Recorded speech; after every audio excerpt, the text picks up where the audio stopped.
Hi everybody, although most likely this is just Zeta's that's watching, so I hope you're having a great day so far, Zeta.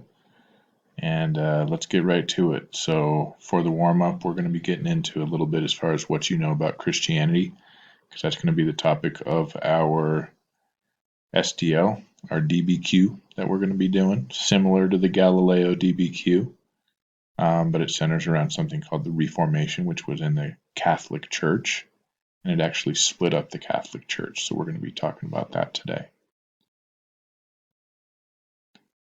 Okay, for today's objective, it's actually the overall objective of our entire unit because this is our first day of our summative demonstration of learning.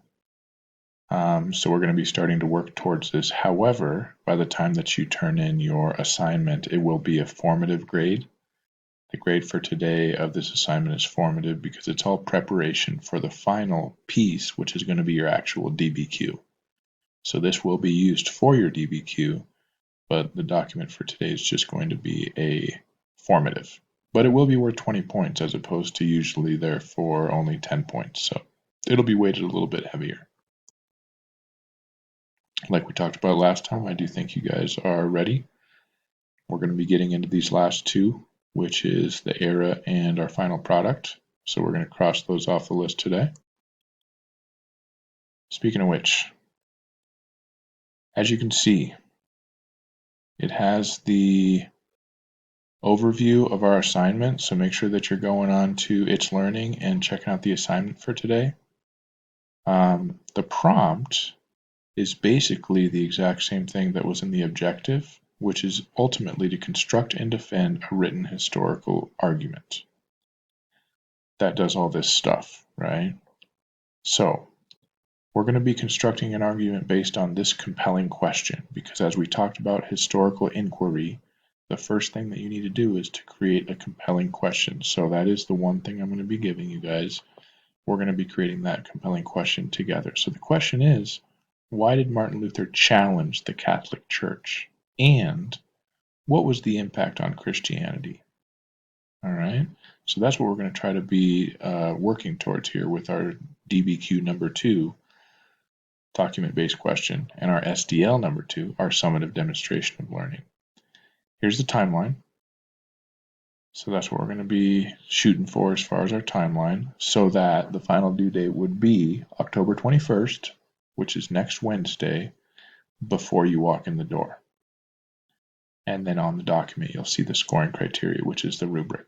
There are 2 performance indicators that I'm going to be evaluating on this one. So that will kind of, I'll go over like the grading piece of that, most likely next class. Okay, guys. So here's a picture of Martin Luther.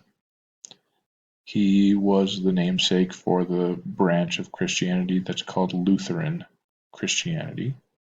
So the reason why we have Lutheran churches is because of this man and what he did, which is what we're going to find out here in a little bit.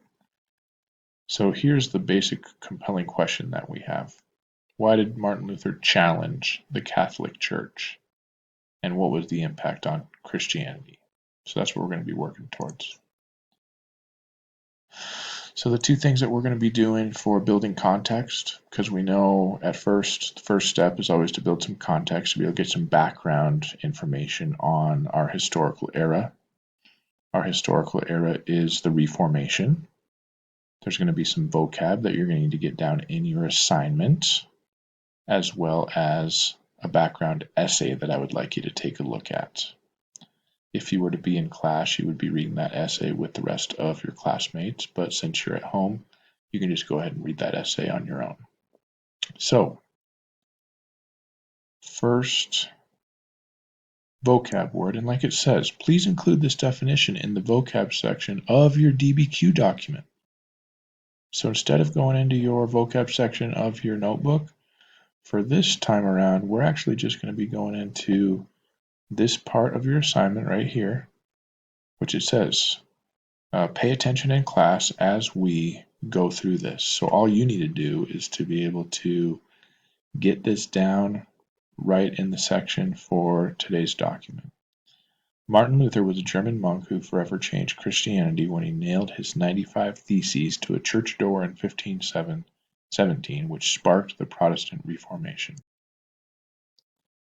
Indulgences is what that 95 Theses was about, which is when people are able to buy their way into heaven. So given the right amount of money, the church would forgive a person's sins. So they had to pay the Catholic Church in order to have their sins forgiven. That's what he was protesting about, which is why we have the branch of Christianity known as Protestantism, because you're protesting against Catholicism.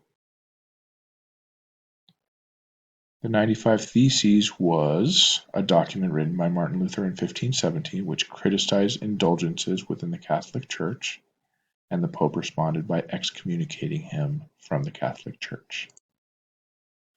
Speaking of the Pope, there he is. The Pope is the head of the Catholic Church. The Protestant Reformation was a religious revolution that took place within Christianity in the 16th century, and it became the basis for the founding of Protestantism, which is one of the three major branches of Christianity.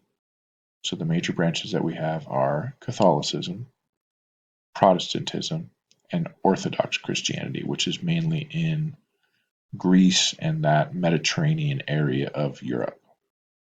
So here is where Lutheranism really took root during the Reformation. So we have some of the Scandinavian countries, Denmark, Sweden, as well as Germany, and then a part of the world known as Prussia, which is no longer around.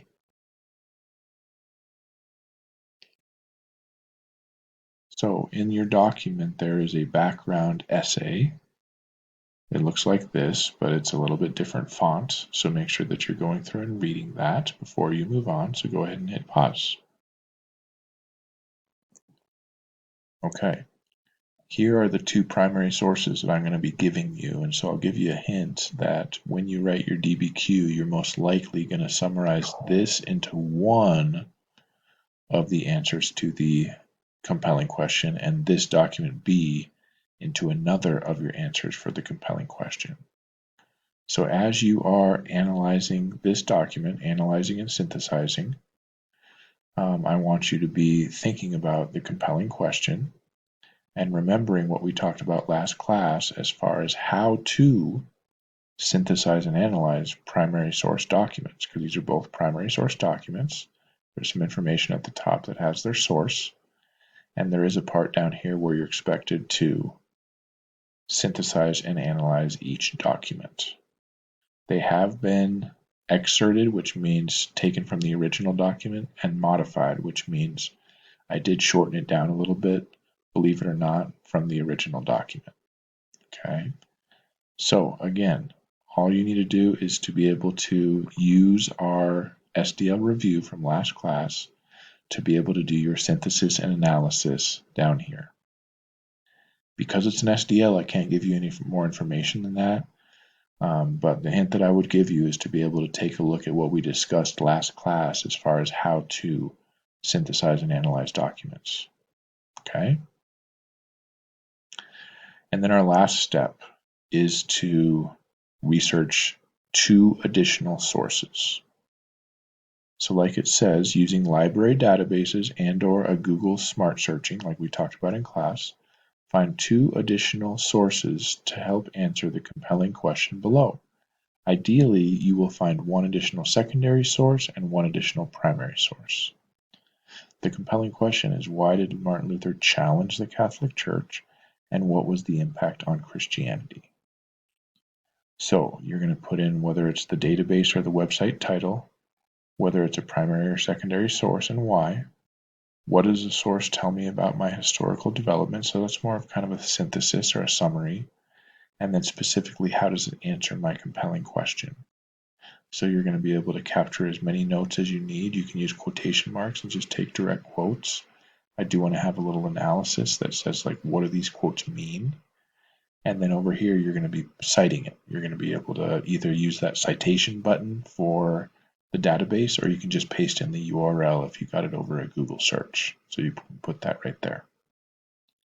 Use as much space as you need. These boxes will go down as you use more space, so that's totally fine. And I will also say that the more that you can find sources that relate to this compelling question, the better for when we actually do our writing. Okay. Okay. Well, I thank you very much, Zeta, and anybody else that may be absent for Thursday's class that may be catching this video. And I think you guys are doing great. And I think that as long as you're able to do this SDL day one document, it'll really help you out once we continue with this on Monday. All right, take care. Bye.